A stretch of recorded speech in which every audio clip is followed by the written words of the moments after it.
Hi everyone, I'm Pawan Gupta, co-founder and CEO of Fashinza.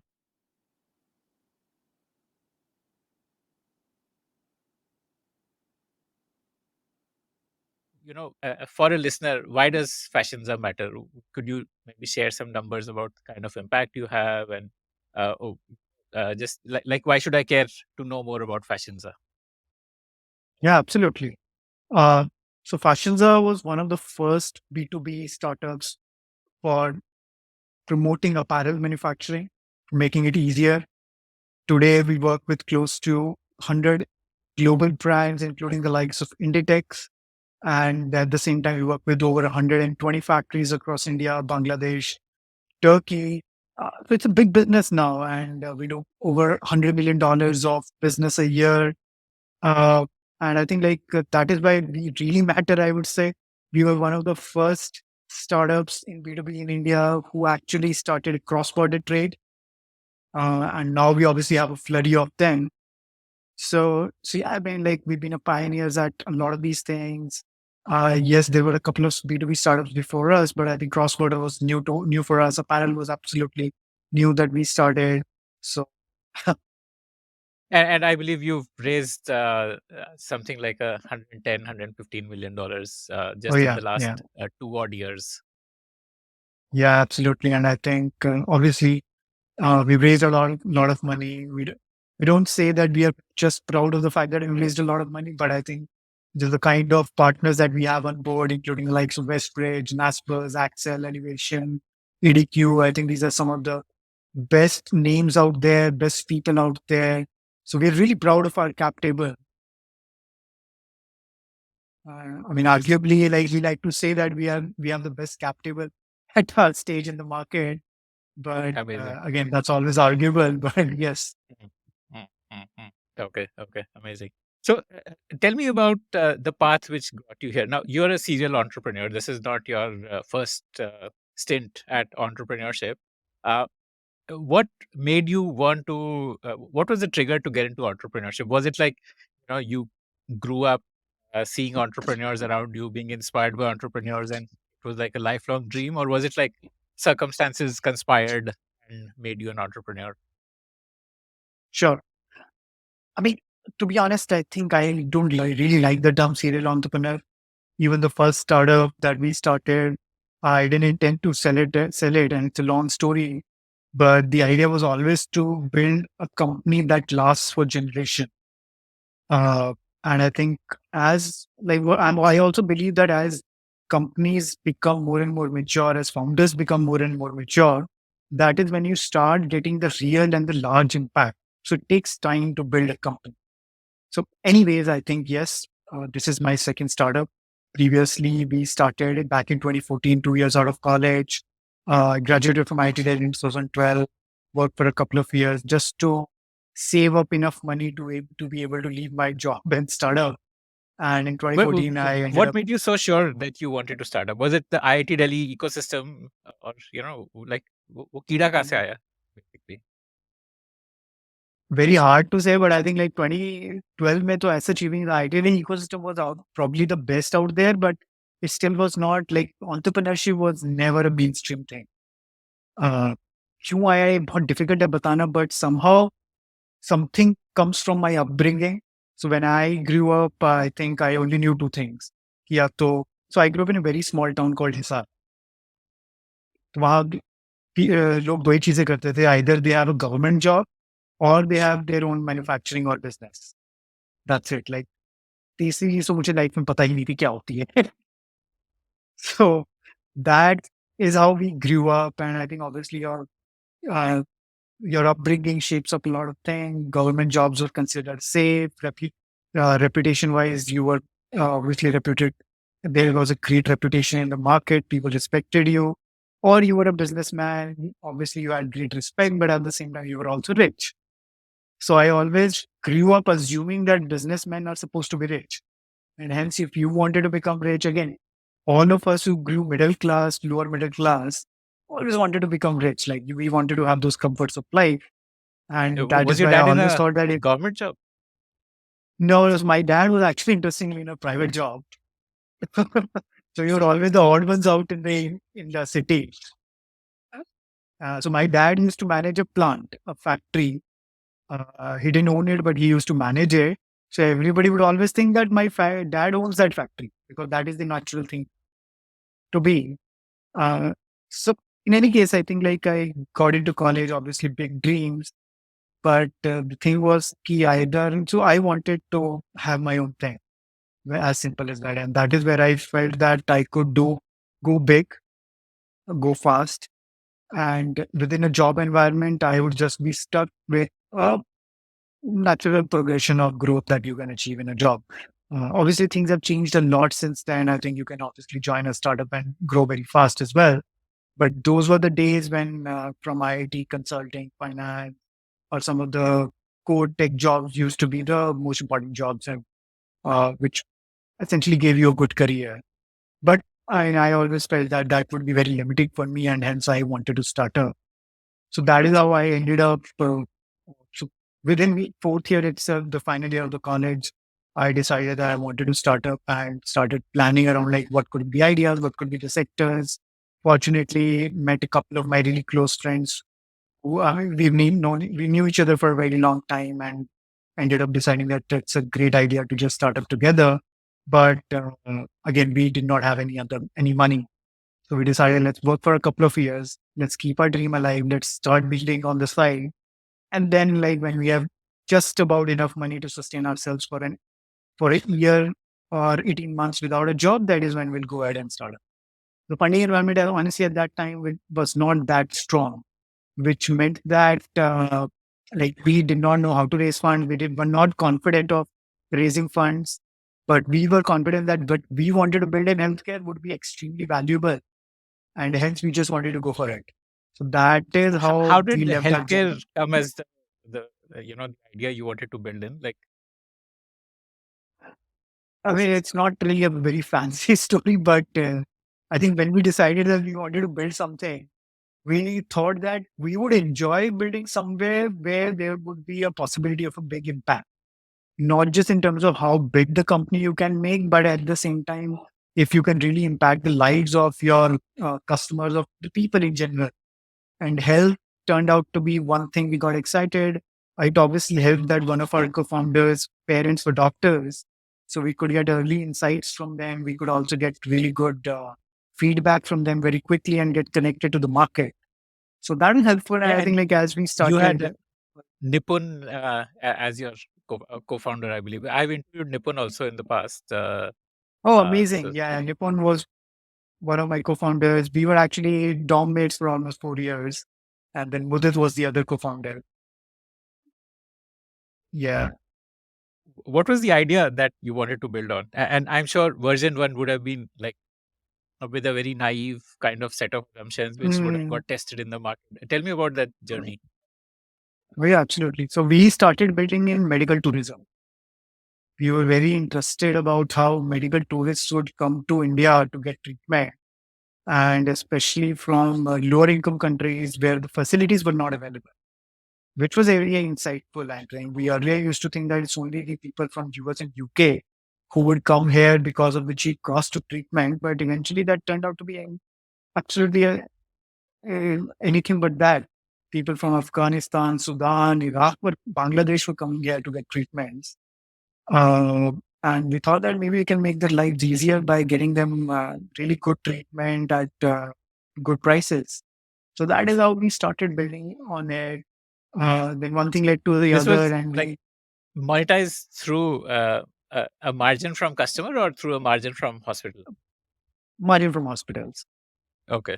Yeah, They would give you like a yeah, referral fees for bringing them business. pretty much, yeah. So that was the business model. We did that for almost like close to 6 months or so.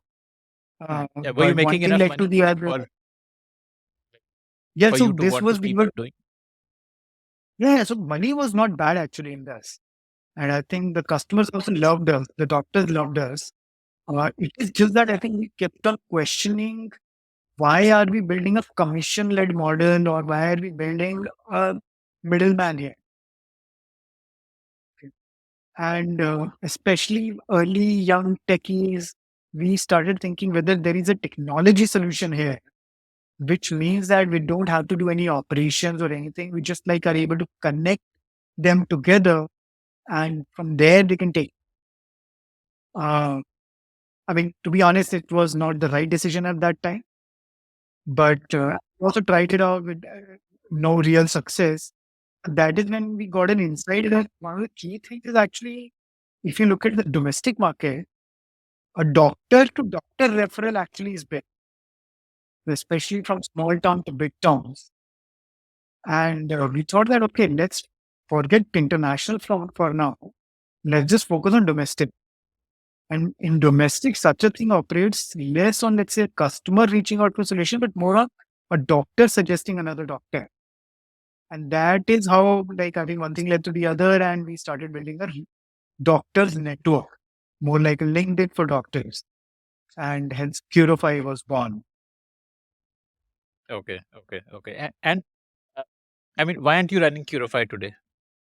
Because LinkedIn for Oh, yeah. doctors as a business idea has merit. I believe there's a company in the US which went public a year or two back. I Oh, believe they yeah. had like a 2-digit billion valuation kind of a thing. So I mean, there is merit in that idea. Oh, why aren't you running that idea today? What happened? Absolutely. I think, like, still, I believe it's a great idea. And Doximity is the name of the company that you're referring to. They do close to almost $400 billion of PRR. Beautiful business. Has raised less than $100 million, if I'm not wrong, to build that level of company. Uh, I mean, so we were actually, we raised a seed around about $1.5 million.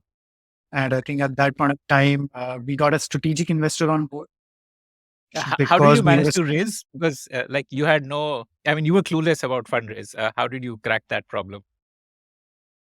yeah. So we raised a very small angel round initially, about close to $100,000 at that time, $150,000. And that got us some really good angels on board. So all those angels came through some network of IT Delhi or network of from friends and family. And those were the people who were ex-entrepreneurs who had built their own businesses, like Rajul, who now runs his own fund, Leo Capital, was the founder of Pine Labs and Global Logic, Alok Mitra, India, Kushina, etc. So all of these people came through one place or the other, again with very small checks.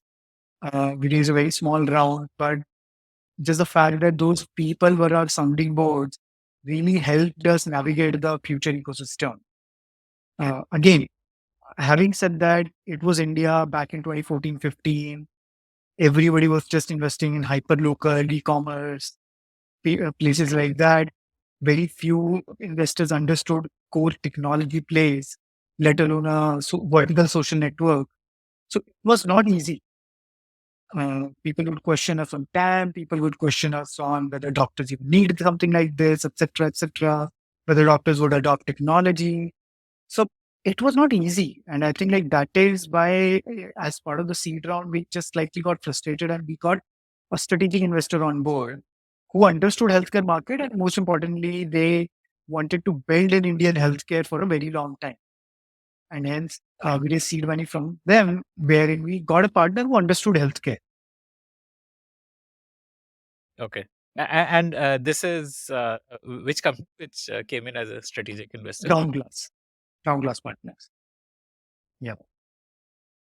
But but again, like I mean, obviously getting a strategic investor on board also comes with that flip side that eventually you can't run a company absolutely independently, because they invested in the company assuming that they are a strategic investor, or they have to go and acquire this company in the future or integrate that company within their own ecosystem, which meant that we could not take independent calls on running the company or raising more funds.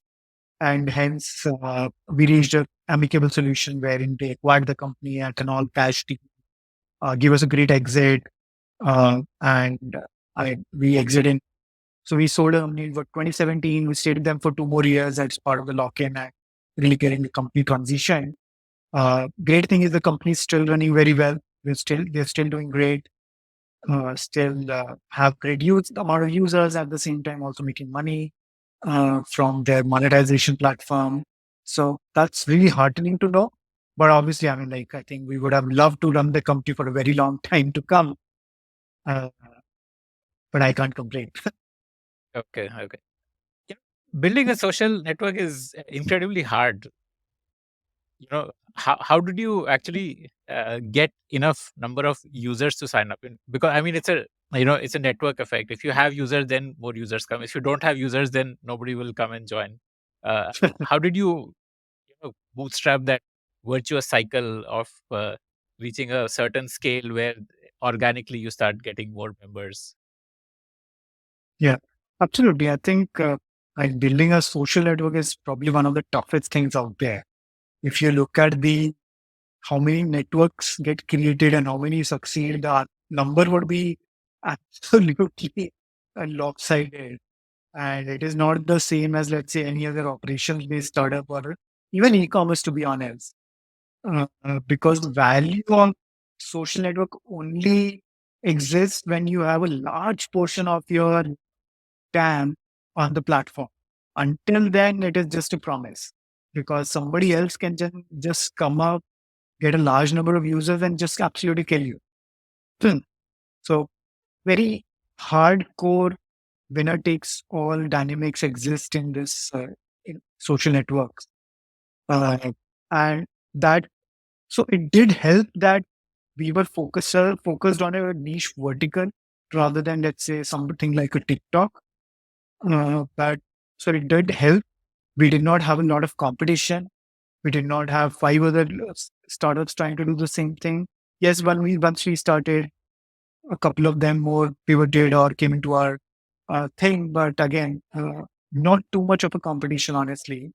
So we could build at our own pace. We could really work with the users, build out right solutions, right features for them, and take our own time, which I would say was a great help. For example, for the first 12 months or so, from the time we started, I think we had pretty much nothing. I don't think that even 1,000 doctors were using the platform at that time. But we went from 1,000 to 100,000 within a matter of 6 months. Wow, But that amazing. is because we could take out that time to build out the right solution, just those 100,000 users, 100 to 1,000 users, which would be beneficial for the next 100,000 users. Mhm, mhm, mhm. Uh, So, so like you invested in product market fit first before investing in growth. correct. So we invested in two things. I think one is product market fit. Obviously, that was the key. And second, because we also invested a lot in just building single person utility tools. So because uh, so a social network will only give you meaning or value when a critical mass of people start using the platform, especially if it is user generated content, UGC. Now, until you have that critical mass of people, what is the value that your users are going to get? So this is what we defined as single person utility. So that I don't need you to be there on the platform. I can just open the platform and get some value out of it. Hmm, hmm. Give me some So, I examples. mean, Like, sure. For example, in our case, Curify, we just built a news platform. Very hardcore academic medical news, what's happening, combined with some medical jokes, humor, or some like really relevant news articles like some violence against doctors and things like that. Now, this was all curated by a content team sitting in house. Every day, we would give you 10 pieces of great news. So you could just come on the platform, read the news. Even though there are five, not thousand others users are not using it, but still you're getting some value out of it. And slowly we started building a social layer on top of it. N- uh, Maybe one more recent example would be, for example, TikTok. Now, to get that level of that many users to start creating that video content would be tough initially. And so, if I were TikTok, I'm pretty sure they also did this. They just like paid a bunch of people to create good content so that you and I can come onto TikTok and start browsing it like Netflix. We don't need our friends to be there and be creating content. So that's a good way to hack your initial set of growth. hmm, very interesting. So, like, content, like you invested in content as a way to build early engagement until you reach that minimum viable level of network where UGC Absolutely. kicked in. Okay. Basically, you hacked the Absolutely. UGC by first doing in-house content generation until the UGC came in. Amazing, Absolutely amazing. correct. Absolutely correct. Mm, mm, mm. Yeah. And for this 1,000 to 100,000 journey, did you also spend on like paid marketing to like attract users, or was it all like viral? So we did do some paid marketing. But to be honest, like I think paid marketing did not work very well for us. It was very hard to really target doctors on a social network like Facebook. Although we did try out a bunch of things there, but I think most of it which worked was like something like some growth hacks. For example, we use guerrilla SMS marketing, uh, or we would do, let's say, paid marketing, but very focused on. So let's say, for example, a pediatric conference was going on in Delhi. So we would geo fence the area to exact that hotel where that conference was going on, assume that everyone there is a doctor, and then do paid marketing. And that's resulted in very low cost, but at the same time, really high relevance. Amazing, amazing. What do you mean by guerrilla SMS marketing? So guerrilla SMS, as in, like, I mean, for example, like for when we request, when we would ask our doctors to invite other doctors, as simple as that. But then we would just like use SMS as a tool for that invite. So, and let's say you are getting a message that, hey, Dr. Akshay, Dr. Pawan and Dr. Neha are inviting you to join Purify. And those Dr. Neha and Dr. Pawan are, let's say, in your contact book. They're super relevant to you. And suddenly you're like, oh, great. Okay. If those two people are inviting me, then maybe it is something. Let's check it out. Right, right. Which is similar to what LinkedIn does. Like it takes your contact, it imports your contact book and sends Correct. emails. Correct. Right, right. Okay, okay, Correct. okay. Correct. Amazing. Yeah. Mm. Yeah. I Had think like you some of these started? things might feel, well, I'm just saying that some of these things might feel intrusive at that point of time, but we're talking about back in 2015, 2016, when this used to be the norm. Yeah, yeah, yeah, yeah, yeah, yeah. No, no. I mean, email importing email contacts is still the norm. I think anyone who signs up for LinkedIn, LinkedIn kind of prompts them to do that. Mm. Had you figured out monetization by the time you got acquired? So we had figured out monetization. So, I mean, we were forced to figure out monetization because we were always like, we didn't never raise crazy amounts of money. So we always wanted to be very, we were very frugal. And hence we started monetization just because we felt a need to boost our revenues.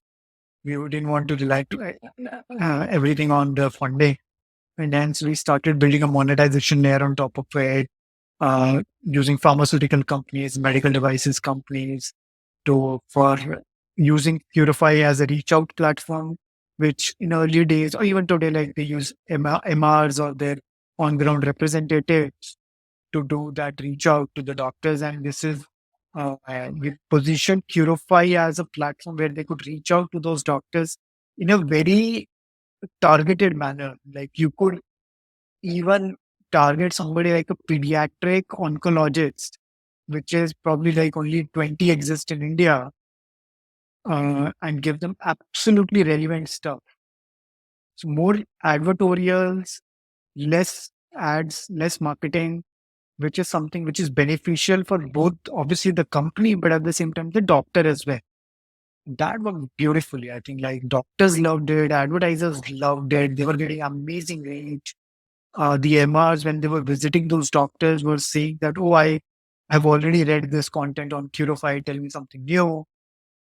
And I think like that just absolutely blew it. Like, I think, I mean, honestly, before we got acquired, we could see that if we stayed at it for 3, 4 more years, we could easily build like a 10, $20 million ARR business. Yeah, because pharma marketing is a massive market, right? Billions of dollars globally. So opportunities there. Absolutely. Mm, mm. And there's no And platform for them to do it. yeah, yeah, right. Okay. So why did you choose to get acquired? If you had monetization happening, like was your runway ending, or like was it that Yeah, yeah. Round Glass had such a big stake that you could not say no? Um, it's a combination of things. I think one is obviously just the fact that we are a strategic investor on board. So sooner or later, the option that was the thing that we would need to get acquired with them, or be part of it, or be integrated into their ecosystem. Just that I think we wanted to stay independent, but I think like it was we felt that I think after talking to our investors as well that I think a long term independent thing might not be feasible, and hence we started those discussions about the acquisition. So that I would say was the major goal. I think post we had figured out monetization, post we had figured out that engagement, fundraising was not that big of a challenge. I think we were getting funds from elsewhere. Mm. Okay, okay, okay. I'm guessing a lot of people would be scared to invest because you already had a strategic investor that might have also closed some doors for you. Interestingly, no. And I think even for future investment, I mean, like there were some, I don't want to name them because the things did not materialize, but we had a couple of term sheets from some really reputed global investors. So interestingly, no. I think people just wanted to see that, okay, like, I mean, just make sure that you guys are independently running the company. Mm, mm, mm, mm. Okay, okay. So, Yeah. what were your learnings from Curify before we come to how Mm. Fashinza got started? So, I mean, a few things. Uh, and I tell you all the things that went well, as well as some of the things that we learned and then did differently. Uh, I think number one thing we realized that I think getting great people on board, honestly, a lot of times means just like getting really enthusiastic people on board, getting them young, and they can just surprise you if you give them autonomy. Uh, I think obviously the average age in Fashinza is much more than Curify. A couple of reasons. Obviously, we have also become old, and hence our network is also a bit older. We were 23 when we started that. We were 20. I was 29 when I started this. So that does play a part. And the second, obviously, because we've raised more money, we are able to afford more expensive people. But it is still much less than, let's say, people in the industry. It's still, I think the average age is still not above 28, 29. Even though the average age in Curify was something like 23 or 24. But again, having said that, I think just getting young people on board, giving them autonomy and giving them resources, not unlimited, but very limited resources, can really force them to find innovative solutions. For example, if we had $1 million digital marketing budget, I'm pretty sure we would not be thinking of all these solutions of geofencing around conferences, doing guerrilla SMS marketing, etc. We would still be just doing what everyone else was doing, spray and pray. Uh, and I think this is what happens when you raise a lot of money. So being resource constrained was obviously challenging, but at the same time, it drove amazing innovation. I think that it was amazing learning. Second important thing was just like taking your time in building out the company. I mean, companies take time to build. You can't hack your way to $1 billion company in 2 years. If it was so easy to build $1 billion company in 2 years in your industry, then either you will get disrupted that easily as well, or you just haven't figured out the product market fit. You have just become big. The hiring and the culture piece that you discovered at Curify, like did that lead to some principles that this is how you think about hiring now, this is how you think about culture building? Yeah. So it's slightly, so Curify was honestly slightly easier because we were all very young people and we were always resource constrained. So our hiring was very slow. But what we realized was that when our hiring was slow, and we were hiring people for their mission, their potential, and less about their experience, we were hiring people who were amazingly cultural fits. Uh, and we would just love each other's company. I think we were at its peak 45 people in Curify. And those 45 people, even today, are good friends with each other. Like, I mean, I think I still end up meeting 45 people every week. And in fact, so many of them have joined Fashinza as well. So I think just hiring people who you love to enjoy and spend time with does does wonderful effects to your company, because people want to spend more time on problem solving. People love each other's company and hence they want to work with each other. And they're also generally end up becoming more, they feel that anything that they want to do becomes less of a risk because their friends are also doing it. And that kind of culture is invaluable and very hard to build at companies where the hiring goes very fast. I think every single person at Curify was hired by at least one of the founders, uh, which becomes, honestly, it becomes difficult as you scale up. Like at Fashions, I can't say the same, but I think just the fact that we've hired the first 30, 40 people completely ourselves, and then those 30, 40 people have gone ahead to hire people further, it does help. You can't have the same level of camaraderie as, let's say, at a 40 people, 200 people company. But I would still say that I think the level of bonding that you find here would be amazing compared to anywhere else you would find at a similar scale. And I think this is the feedback that we get from people here rather than it's just me telling. Mm-hmm. Okay, okay, amazing, amazing. So let's talk about the Fashinza journey. So you got acquired, and then you spent 2 years in the business. I'm sure during those 2 years, you must have also been thinking about what next. So tell me that journey of figuring out what you wanted to do next. Sure. I think obviously some time was taken out to just breathe and relax and get my head in order. Purify was an exhilarating journey, so it takes a long time to get out of that tunnel mode and just be relaxed. But at the same time, I think I also didn't want to relax too much and just wanted to go straight into the game again. For me, the most important part was less about idea, but more about finding the right person I want to start with. I was certain that I didn't want to start alone. Absolutely clear. A lot of second-time entrepreneurs we've seen start up alone, the single founder, and then go about building their own team. But I was very clear that it's a long journey. I want to, I mean, I'm probably going to spend the next 10, 15 years of my life on this. So I didn't want to do it alone and just wanted to have somebody I can trust as I would trust myself. So, so my end, I would say the 18 months journey from starting, thinking about starting up again to actually starting up again. Out of that 18 months, I think about 12 to 15 months was spent just figuring out the right co-founder. Uh, and I was sure that I didn't want to start up with something I haven't known for a long time. So my search was again narrowed down to a small group of people who wanted to start up and I have known for a long time. I mean, ultimately it landed with Abhishek and Jamil. But the idea was that for me, the idea matters less and more the co-founder matters more.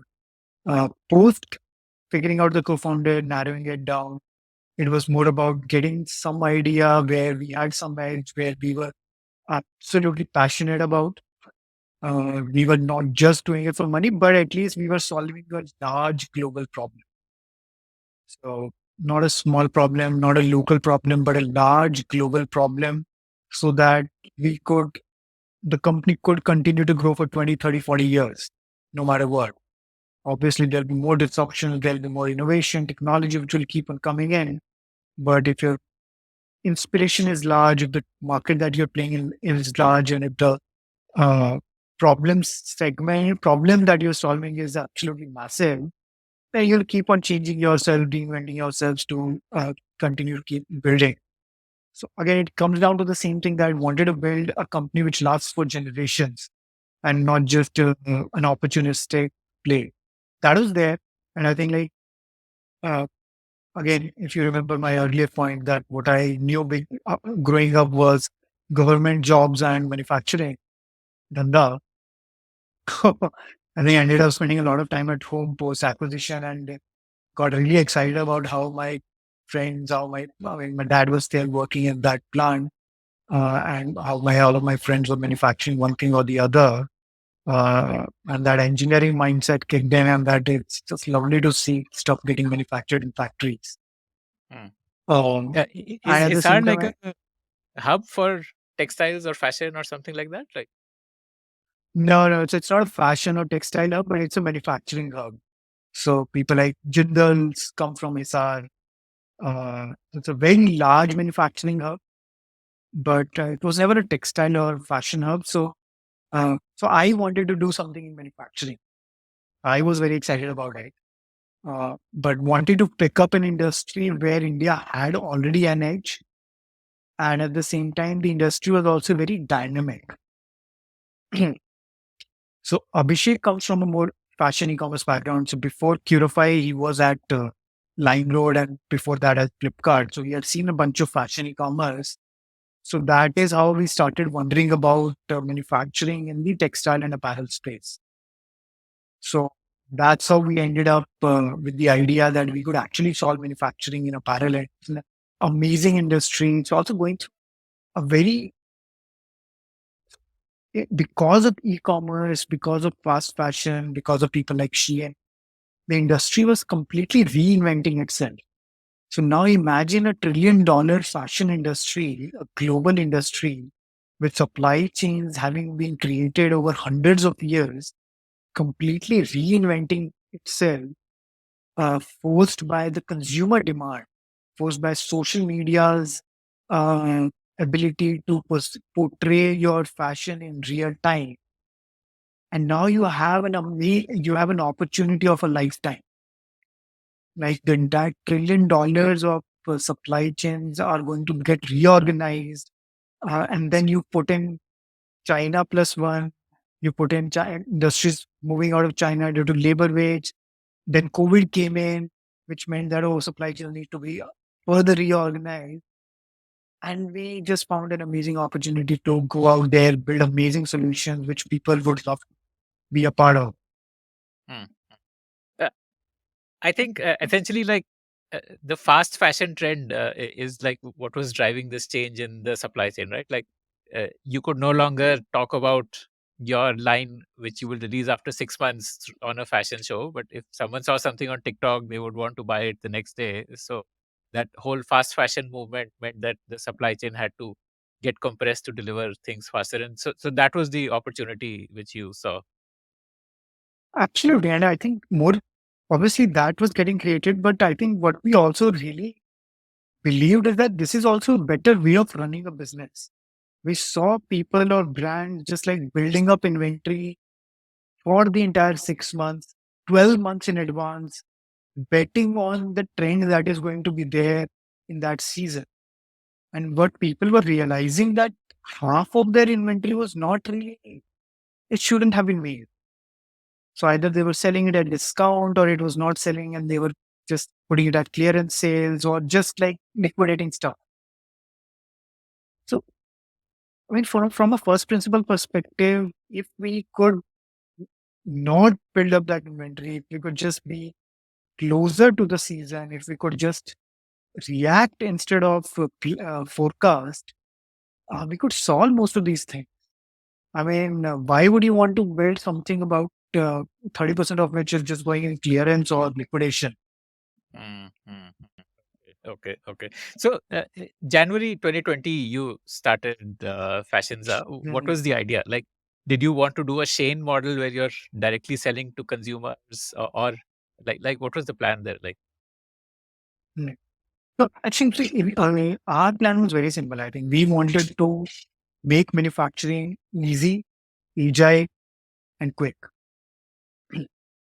And we started by making the manufacturing easy. Simple as that. Uh, Now, by easy, we meant that, okay, let's just say it's an online platform. You can get place your orders easily. You can find factories. You can track your entire production because it's a long lead time thing. And at least just not be continuously worrying about where the next shipment is going to come from.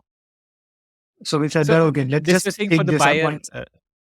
like Correct. somebody who's buying from factories, you built a platform for them to like allow the information to flow real time. I mean, honestly, like we wanted, so we were the ones ensuring manufacturing. So it was not just a technology platform. We were a full stack solution from day one. So we wanted to build that commerce module from day one itself. So initially, we were just a commerce platform where you could get your products manufactured. How did you crack your first account? The first buyer? Yeah. So we cracked the first accounts, I mean, majorly through our network. And I think we knew a bunch of people who were running their own brands, people like Soul Store, Fabelli, etc.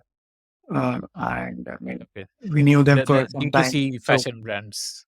the D2C fashion brands, most of these brands were also very interested in just like, I mean, going ahead and being very, so they didn't want to solve manufacturing, let's say.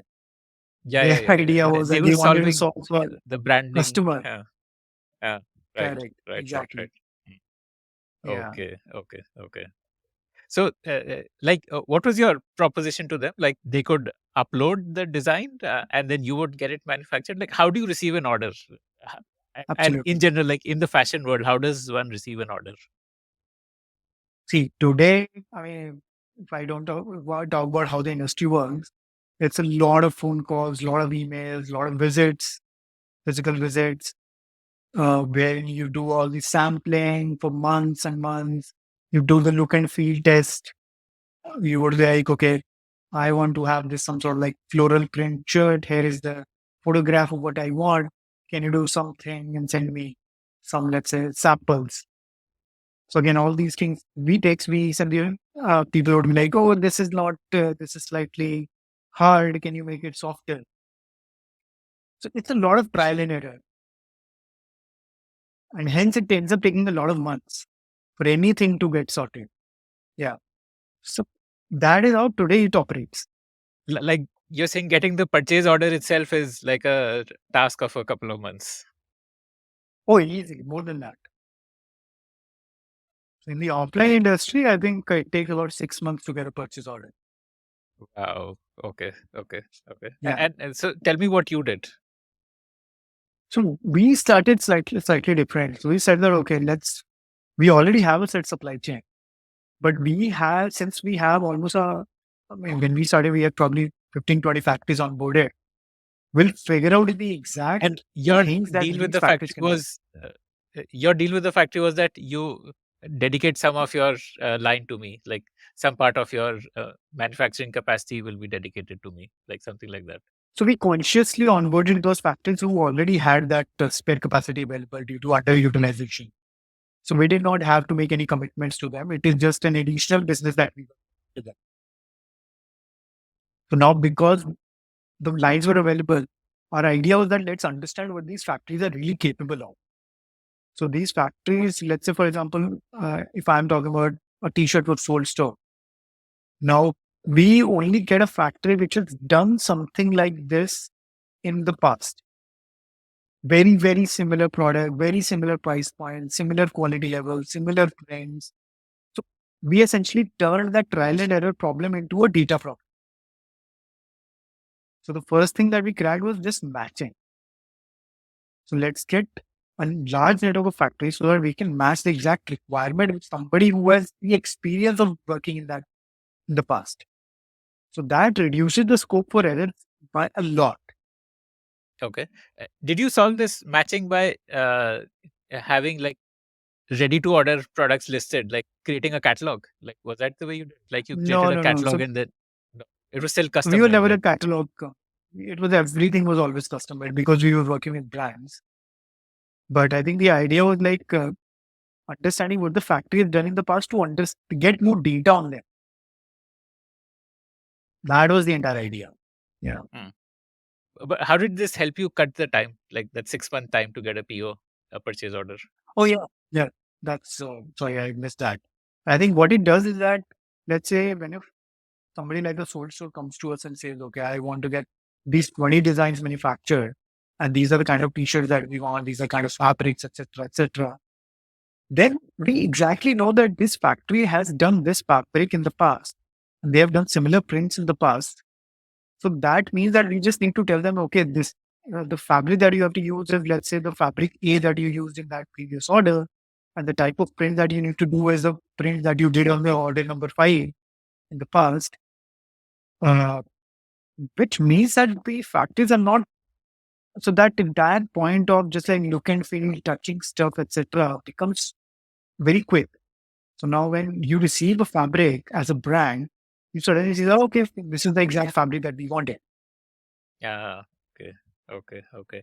So, what you're saying is that the prototyping problem exists because if you go to, as a buyer, if you go to one factory, that factory may or may not understand what you need in the first go. But as a buyer, if you come to a platform, that platform will have access to multiple factories and then choose the factory which can create the right prototype in the first attempt itself. So, therefore, that multiple iterations of prototyping get cut down. The first prototype itself Absolutely. ends up getting approved Absolutely. by the client. That Okay. becomes a Okay. critical thing. Yeah.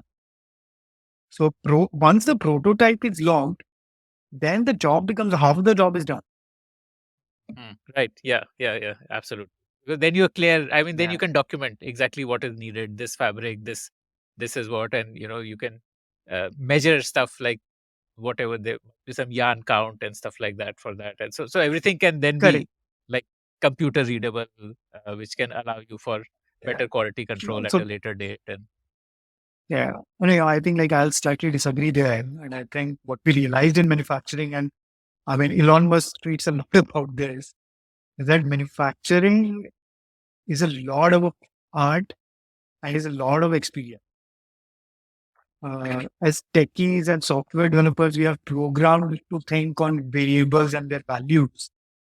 But the reality is that in manufacturing, the number of variables that can impact your production is absolutely like, for example, yes, your yarn thread count and your quality or the construction of the fabric could all be same. But let's say if they are manufactured in different mills, which are situated in different cities of the country, and hence the temperatures are different, their flexibility might vary. So now, I mean, you can't program it in your computers. And hence, I think like manufacturing is tough. And hence, it comes with a lot of experience. So that is why you would see so many JVs entering in manufacturing, wherein somebody comes with an experience of manufacturing that product in the past. Uh, and this is something that took us some time to really appreciate and understand, coming from more software background. But I mean, this was very exciting, like when we understood this, and hence we started valuing the experience these factories had of manufacturing. And hence I said that, okay, if somebody has manufactured the same product in the past, at least they can replicate the same product because they would know where to source the raw material from, what to order to that mill, that so that they deliver the same thing, which printing unit they need to go and tell them what to get the same print done. Because most of it is not about variables, most of it is just about reducing the number of variables by doing the same thing again. okay. Okay. Fascinating.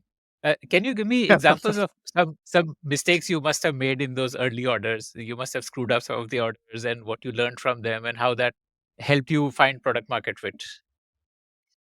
Oh yeah, I think the initial mistake that we did was just assuming that if I have given the exact variables, then I should get the same product.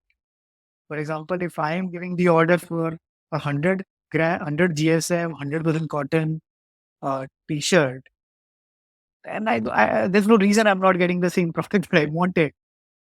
So that when we started understanding, oh, there are 5 more variables. There's a yarn count, there's a construction type. Then we started understanding, okay, which mill is also important. That there's some VF fabric, there's some other fabric. Um, all of these things started becoming important. And the last thing was just like, if somebody has been manufacturing 100 rupees t-shirt, and suddenly if you give them the order for 500 rupees t-shirt, they can't switch their mindset overnight. The quality control requirement for 100 rupees versus a 500 rupees t-shirt is very different. So you can't change the factories overnight. So you have to play on their experience. that is where we were initially screwing up, and that is the change that we made to not screw up. Mm, mm, mm, okay, okay, okay, amazing. Uh, when did you feel that you have reached some sort of product market fit? Like say in Curify, you spent almost a year with just 1,000 users until you were satisfied, and then you pressed the pedal on growth. Tell me about like what would be like a comparable journey here? So in our case, I think so it was slightly different from how we ran Curify. Obviously, a lot of this was to do with because we started in January 2020 and suddenly COVID hit. So we were pretty much a remote company for a very long time. Almost all of our hiring was done remotely. We set up the team remotely. We set up supply chains remotely. Uh, so that was tough. But I'm guessing during lockdown, even manufacturing would have shut down, right? Like, No, so that was interesting. I think they did shut down for the lockdown period, but then they opened up very quickly first to manufacture PPs and masks, which we did in huge numbers. Yeah. And then obviously the government realized that you can't shut manufacturing down. There's a huge employment at stake, and these guys can't do their work from home. So the manufacturing opened much quickly compared to other industries. Uh, and at the same time, e-commerce boomed. So everybody was purchasing stuff online. There was a lot of revenge shopping. okay, okay, okay. So this actually like worked out perfectly for you. Like I'm assuming that initial downtime would have helped you build up your systems, processes, hire the right folks, so that when the boom came after that downtime, you were prepared for it. Yeah. So I think that is how we started preparing for all of these things. But more importantly, I think it also meant that we were forced to build the company in a very different manner than we were used to. We were used to running a company like a family, sitting in the same room, running the business like a family stuff. I think like that moved to Zoom, and which is just not the same thing. Interestingly, I think that is one of the reasons we were one of the first companies to completely move back to work from office after the lockdowns got over. But that is the thing, and I think we were also inundated with huge demand because everybody was struggling to find a supply chain that worked during those times. So we scaled up really quickly during 2020 and early 21. Absolutely, very, very quickly. And that did mean that multiple things broke. That did mean that we were not ready to handle that level of volume. Obviously, it was very exciting that we got so much demand, which we never expected to get so early on. Obviously, the money and the funding also followed. But that did mean that we just did not get time to breathe. So 2022, when the things started going down, honestly, I was very happy. I was really happy that now we have time to breathe. Nobody's questioning us on growth. Nobody expects us to grow. And we can just take our time and really focus on building the right solutions, even if that meant that we were sacrificing the growth for a few months. Mm-hmm. This scale up which you saw, was it human driven? Like, uh, say if you're running a pure SaaS product, scale up means you maybe deploy more cloud capacity or whatever, so that scale up is of a different nature. In this kind of scale up, this sounds like a very operationally heavy business. Help me understand what kind of people It were you is. hiring to handle the scale up? What does your org chart look like? Like, do you have a lot of on ground people who are going visiting factories, or help me understand that, like how does the business run? Yeah. So, yeah, absolutely. I think so. We have, obviously, there's a central team, people are account managers or sales team, or technology team, etc., design.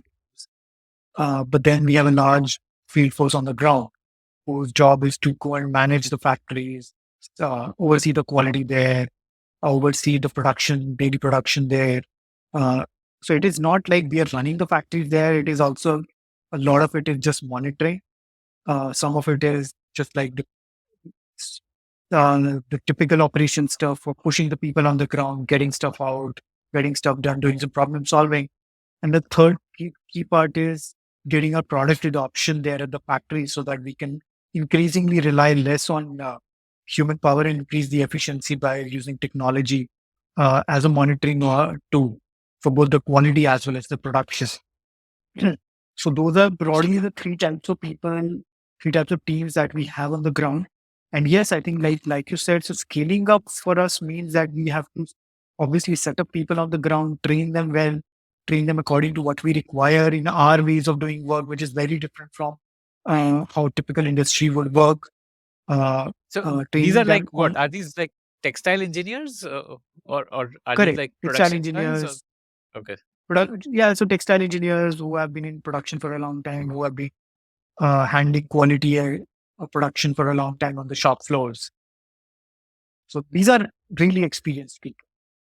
okay, okay, okay. Yeah, Right, because that, like you said, manufacturing is 80% art, so you need experience there to. absolutely. You need Okay, experience okay. there, right? But then, I mean, like a lot of these people are also involved in product adoption on the ground with the factories, with the people inside the factories. So our idea is that we don't want to be an operationally heavy company. And I mean, honestly, like in our case, similar comparables, either in the legacy industry or the new age, our level of operations are much smaller than theirs just because we have a strong focus on technology from day one. Like I mean, in the past 6 months, our factory base would have doubled, while at the same time, our team has pretty much remained the same. Whom do you include in your comparable set? Are you talking of, let's say, something like a Zetwork, which is also in a similar space but for a different segment of Correct. getting Yeah, people like that. manufactured? Okay. How did you do this? Like, can you give me some examples of the how you productized the operations so that you need less people? Like you doubled factories without increasing your headcount. How did you do that? Sure. So, see, well, most of these people's job end up, so there are three parts to their jobs. So one is monitoring, whether it is quality, whether it is what is happening in the factory, etc. Second is communication, coordination with the factories. And the third is problem solving. Now, what we feel is that the first two jobs does not really require to be there. It is a data problem. Okay. The first is like if we can get data from the shop floor on what is happening in the factory, what is the quality level, etc., uh, we can take the actions and initiate the actions accordingly. So just we don't need somebody to just go there and get the data. And second on the coordination part, like if we just want somebody to be there in the middle and act like a postman just because they are on the ground, it is not a good use of their talent and their time.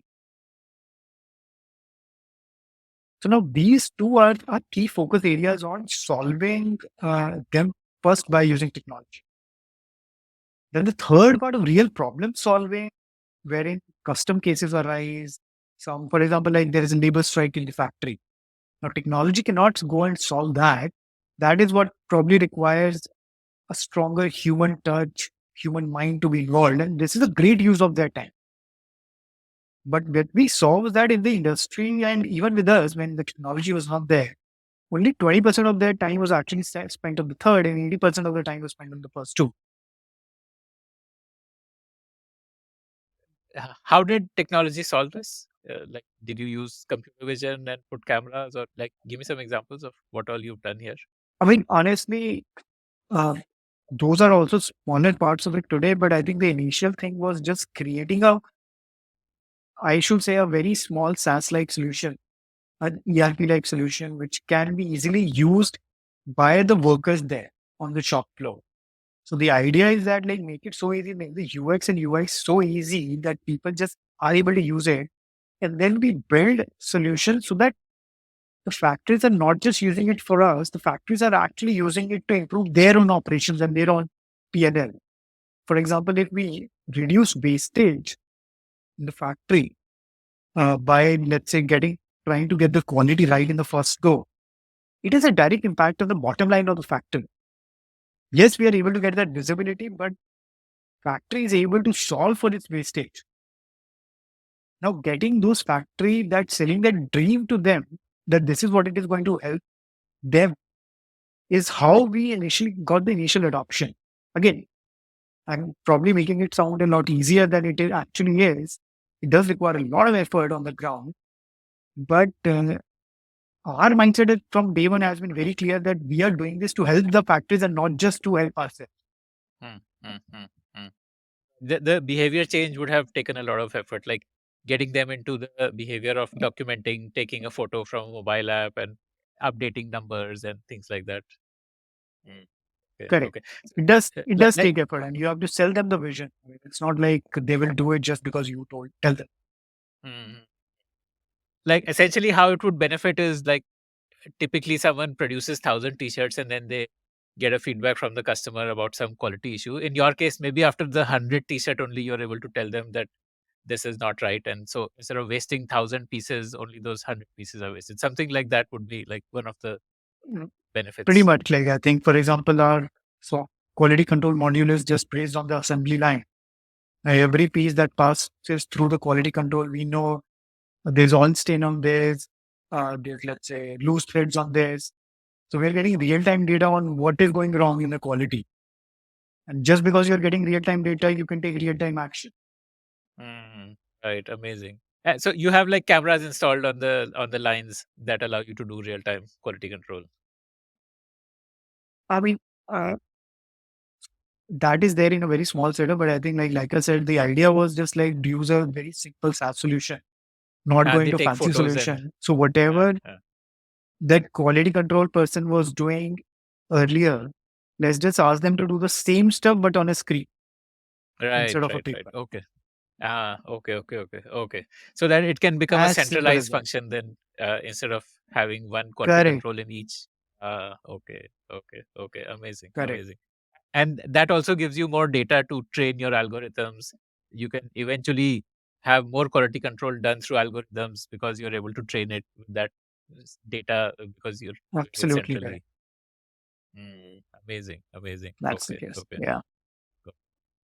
How so?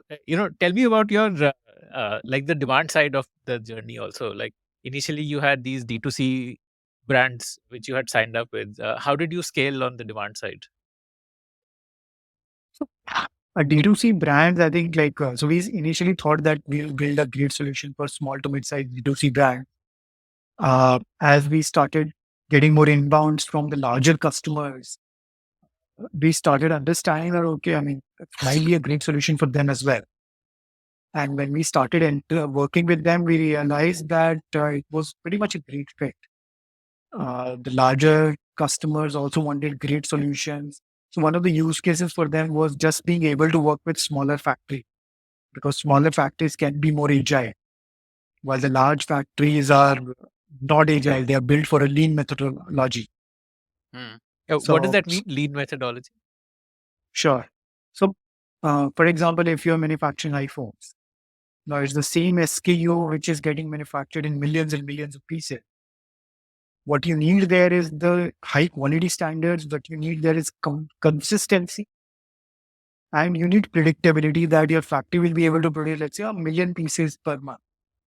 So that is when it makes a lot of sense to go and work with large factories, and they would set up their plants accordingly that the same person is doing the same thing again and again. For example, if somebody is just closing the back of the iPhone, they become so good at it because they're doing probably 10,000 a month. But that only works when you're doing this large quantities for a single product. Now, for Which example, in doesn't our work case, in if I'm fashion. wearing this, absolutely, it only works for certain things. Like, for example, this black shirt. This black shirt is going to sell in huge numbers for years to come. Yeah, it's predictable, right? It's predictable. But increasingly, as the world becomes more fashion oriented, as the world becomes, people become more comfortable wearing quirky stuff, that is when you start entering into a world where you cannot predict for a long time, and hence you need to experiment a lot. Hence, you need maybe 1,000 t-shirts to try out the design, and that design might become obsolete 2 months down the line. So your large factory format just does not work for that. Hmm, hmm, hmm, hmm, hmm. Right. This is exactly Hence, what Shane is also doing, right? Like taking small factories absolute and aggregating them, giving them designs, and using data it has on consumers to decide what to produce, and uh, like producing small lots, and if they work, then ramping them up quickly. absolutely correct. That is what Sheen is doing. Mm, mm. Fascinating. Okay. So, Yeah, like, so your like entry into the enterprise segment happened organically, like through inbound leads and all. Like you saw that companies wanted this agility, and they were coming to you. correct. So that's how we started working on that. And eventually we realized that, I mean, it's a great fit. We enjoy working with them because a lot of our solutions are also custom built for customers. And with larger customer, it does make sense that we are able to spend that time and effort uh, in building out those custom solutions. And they also stick with us for a long time. So we started, so that is now the 90% of our business. Obviously, we still dream to build for the long tail, but I think that is going to take us some more time to really work on that long tail. For the long tail, I'm guessing you would need to have a more self-service approach, like this Correct, ops correct. heavy account manager showing you prototype. That kind of approach won't work for the long tail. That is tough. Yeah, that is tough. How Yeah, do you and I envisage think that like to happen? Like that self-service mode for long tail. Like how would that happen? so. This is interesting. I think like nobody has really figured it out. Uh, my sense is that either you end up becoming a more catalog-led thing where you create, show your designs and people select, let's say, more of a wholesale model, I would say. Uh, or you go and find very small factories which are just like, just able to, let's say, do those very small quantities for you. But I think, so to be honest, I don't think we have really figured out the custom manufacturing part of it. Let's say you have a design in mind and you want to get it manufactured, but because you're a small player, you only want to do 50 pieces. Now, how do you do it? So, print on demand of t-shirts has been there for a very long time, but that also runs when where the basic t-shirt is already there and you just print on top of it. Now, how do we extend that to other more custom products is an unsolved problem. We have some insights on how to solve it, but I don't think so. I think a lot of manufacturing technology also needs to evolve to be able to achieve that. So how many SKUs do you currently handle? Like Oh, so at any point, for example, right now we would be handling almost close to 5,000 SKUs. wow, okay. And lifetime, how many SKUs have you created? That's a good question. I don't think we have tried that, but if I just took it, assume some averages, I'm absolutely sure we have created more than 25,000 SKUs. Wow. Okay. So you already have a fairly big catalog, uh, which in some future I date mean, I can would not become. say that we have a big catalog because all of these designs are owned by the brands and not us, which is producing them. So that's not our catalog. Why do you need a design team? Sure. So what we have seen is that a designer at our end can do two things for for a brand. First is because the requirement for the number of designs has increased many folds in the past few years, just because of fast fashion, just because of the customers requiring more trendy designs, and hence, like for to get designers in house who can do design from scratch is something that is becoming troublesome. So our designers, what they end up doing, they can do two things for you. So one is they can look at, let's say, the designs which are there in the catalogs, tweak them a bit, look at the fabrics that are there in the stock, and design on top of it so that you can design very wide very quickly. And second, you can incorporate the manufacturing requirements into the design from day one itself. So whether a design is feasible or not, uh, whether the cost that we are targeting would be achieved in this design or not, and hence like that becomes a key thing, wherein the execution and the manufacturing becomes linked to the design process. Okay. Okay. So this again solves that purchase order problem. Like if you have in-house Absolutely. designers, the time needed to get a purchase order is reduced further. They can do faster prototyping, and it can get manufactured very quickly because the designers have kept in mind about the manufacturing capabilities that are available in the system and so on. Yeah, absolutely. And I think like this is where we see that because the designers are now part of it, and we are the ones doing the design, then we already know like what the who will manufacture it, what is the fabric going to be. We also have CAD patterns of the construction of the garments. And because all of these things are already in place, then effectively, like, I mean, we're not doing that entire trial and error of getting that design out to 5 factories and then asking them, seeing who can do the best sample. Mm, mm, mm, mm. How much of your purchase order process is currently productized? Like, for example, could your system throw up the price given some inputs of like I want this t-shirt, then could your system generate the price for it automatically, or does it still need human intervention? Or just help me understand that a bit. Sure. So there are multiple parts to doing that pricing. So those multiple parts are like, say, for example, how much fabric is going to be consumed, what is the price of the fabric, how much time it would take to for a worker to manufacture that garment, etc. And then where it is going to be manufactured. So there are multiple parts to it. So it is a scientific process, but you need to have data on each of the parts. Now, the more you use technology to build that garment, the better data you can get. For example, we start by making a CAD. Now, because we start by making a CAD, we already can calculate the consumption of the fabric that is going to go in it.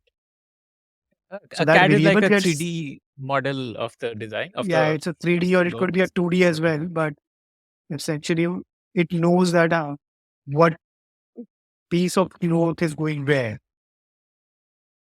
Yeah.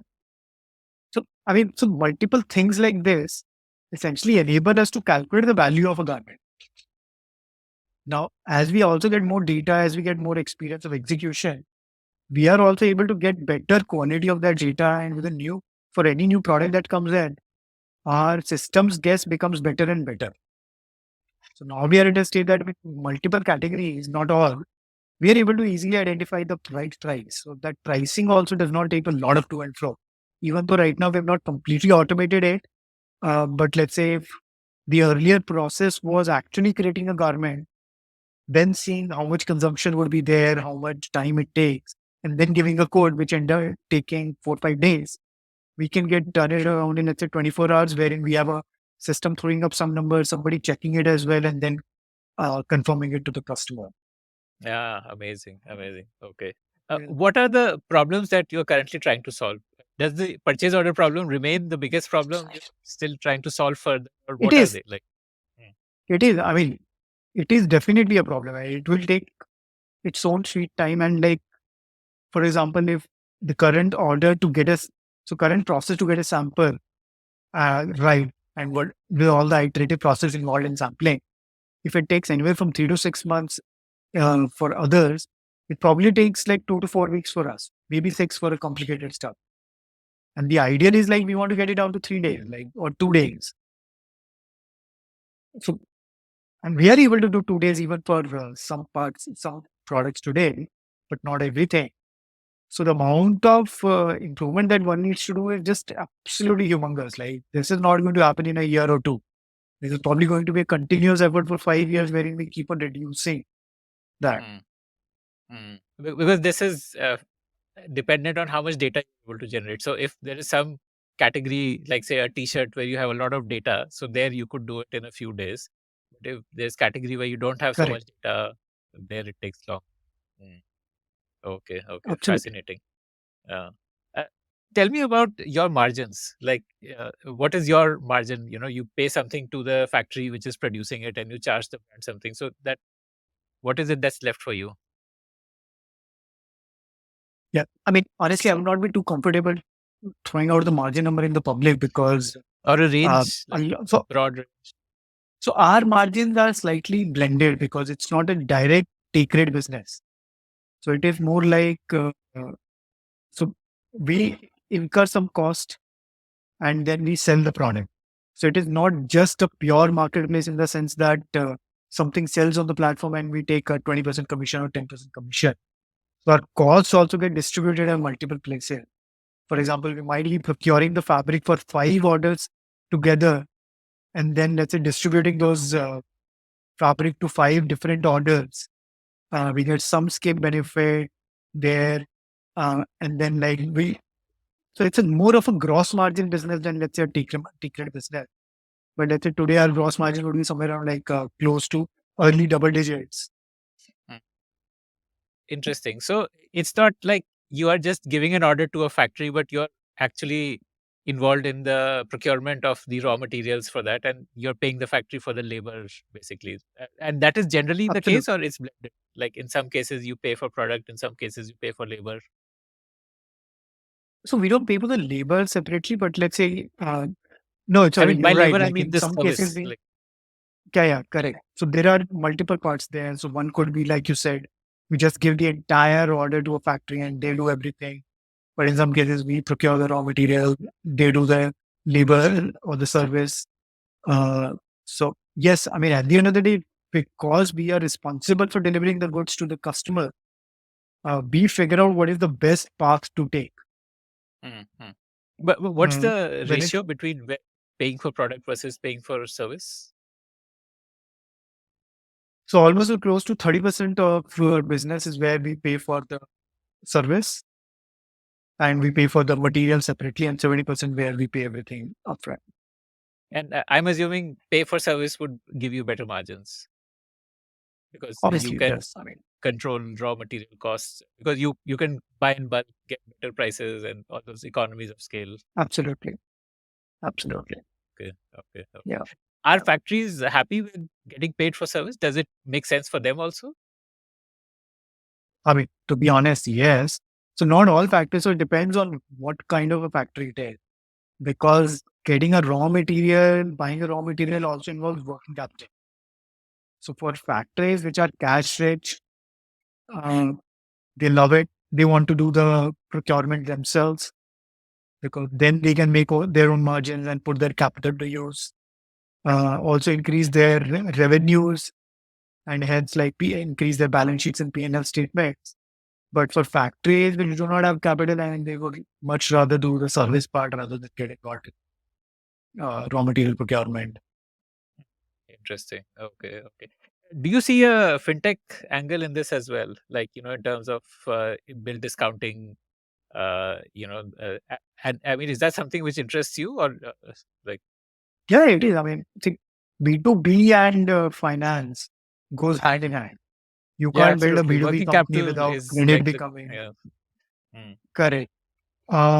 Now, personally, we are not a credit company and hence we are not the best at it. So we work with multiple NBFCs, banks, etc. for all of this. But at the end of the day, because we are controlling the supply chain, we are able to provide them great data on who the eventual customer is, where the cash flow is, uh, and where the factory's execution capability is.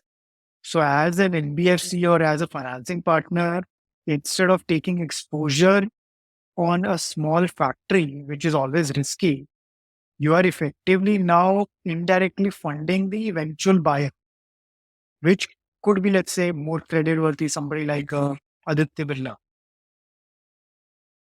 Now, because Fashinza is also part of that cash flow, it becomes much more risk free for the financing provider. So there is a great financing fintech angle here. We have not truly explored it, but I think like these kind of supply chain solutions will eventually incorporate some of it into their own ecosystem. do you want to monetize this fintech angle or do you just want this as a value added for your factory owners? I mean, I think like if we even today what we see is that yes, the idea to always begin anything internally is also adding value to our partners or our customers. But eventually, if the value is there, we figure out a way to monetize it. Mm. Okay. Okay. So, eh, I wanted to understand if you think you could eventually become a Shane. You have the back end of Shane Mm-hmm. already. Mm-hmm. The thing is that your margins are, you said, early double digits, and your customers' margins would be maybe 20-30% or 40%, something like that. Um, if you're selling to your customers, you go directly to the end customer, it would double your margins easily. Or am I being very, naivety of an outsider kind of a thought process?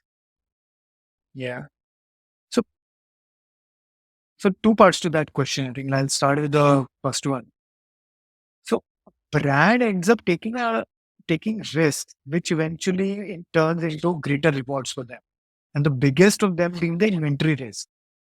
They are taking a risk on whether the trend is actually going to happen or not.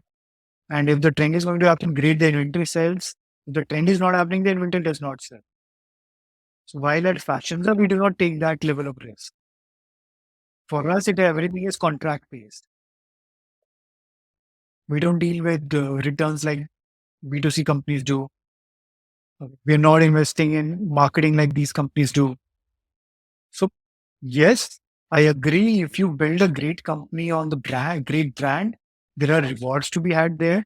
But then you also end up taking a lot more risk, which justifies those rewards. So, it's a different DNA. And to service every B2C company, there has to be a B2B company. Right. So that's first on the DNA and the risk part. I think so I have great respect for anybody running a brand because it's not an easy business in itself. So that's one. And I think second, whether we will do it or not, and comparing ourselves to Shein, yes, we do have a great supply chain like Shein. But I think Shein obviously started with a great supply chain. That was the differentiation. But now Shein sells because they have a great connect with the customer. And they have a great data on the customer. They have great content platform, content strategy, which for example, they do so much investment on content on TikTok, and they have that level of intelligence and learnings there. So for us to go and compete with Sheen is not just about the supply chain. It is going to be about the content, which again, this is not our DNA or this is not what we were made to do. So it's going to be a very different level of learning and very different level of execution that would be required from us to compete with them. Okay. Okay. Okay. Interesting.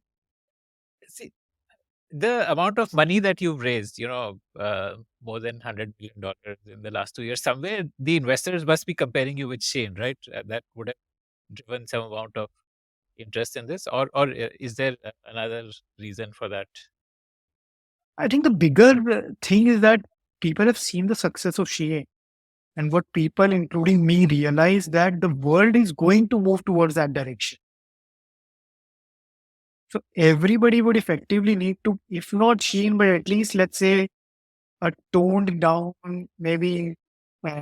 So currently, probably Sheen is 20 times ahead of anyone else. Now, to bridge that gap, people would at least need to be, let's say, 5x behind Shein.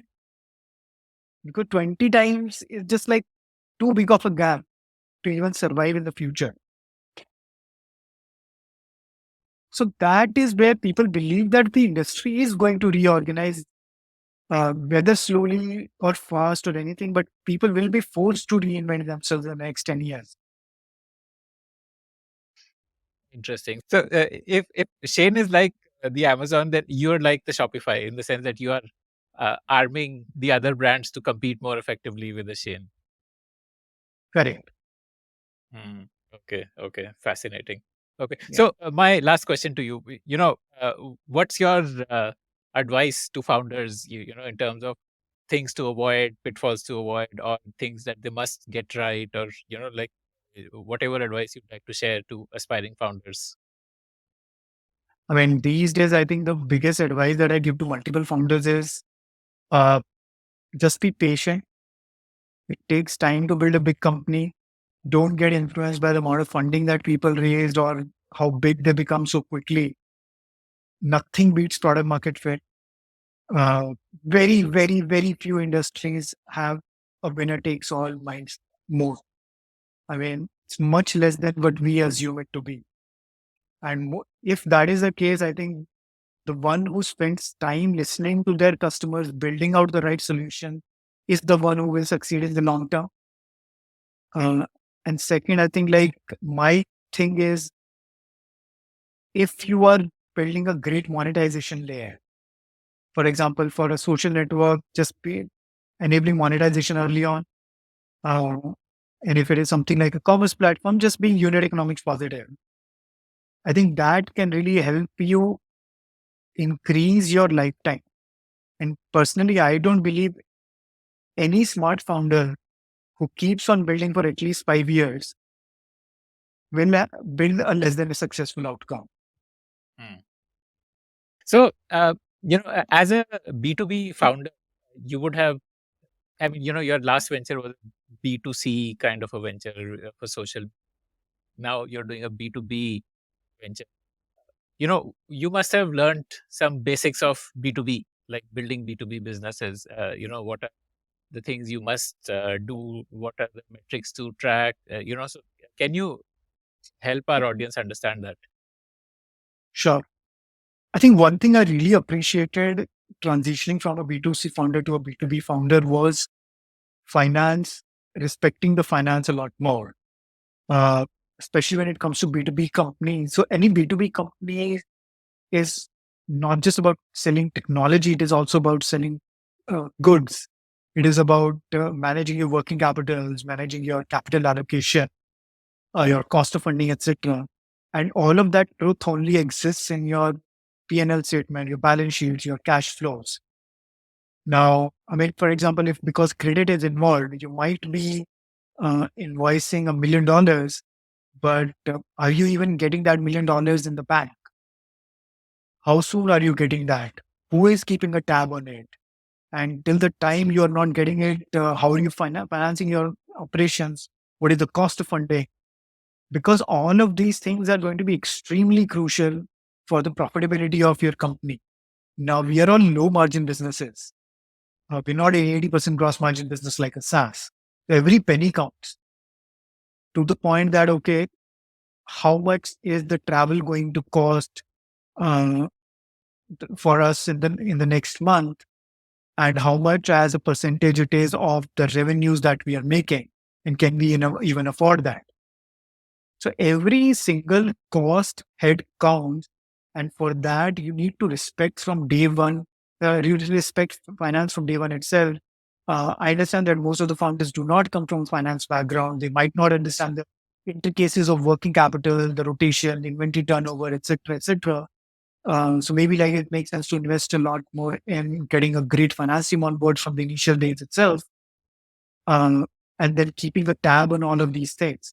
I mean, to be honest, like cash flow in a B2B companies matters much more than what is your top line number. Mm, mm. Okay. Okay. What Yeah. about, say, a go-to market for a B2B business? Does that, are there any special insights there? So good point actually, and I know to be very honest, I don't think anybody has really figured out the best go to market.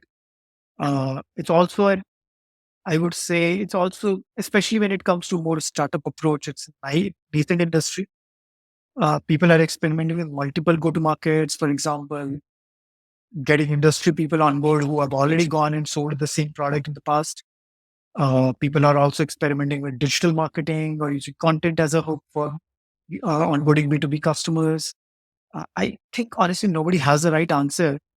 So, and it also depends a lot on the industry as well.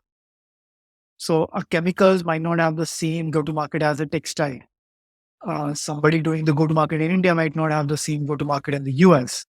So, uh, the answer, I don't think there's a one size fits all. What worked for us was a beautiful combination of doing content marketing as well as getting people who with similar sales experience in the past. And I think that has worked very beautifully for us. But that How does might be the case absolutely. content work for you? Like you're saying, like say the buyer of a indie text goes on fashion blogs.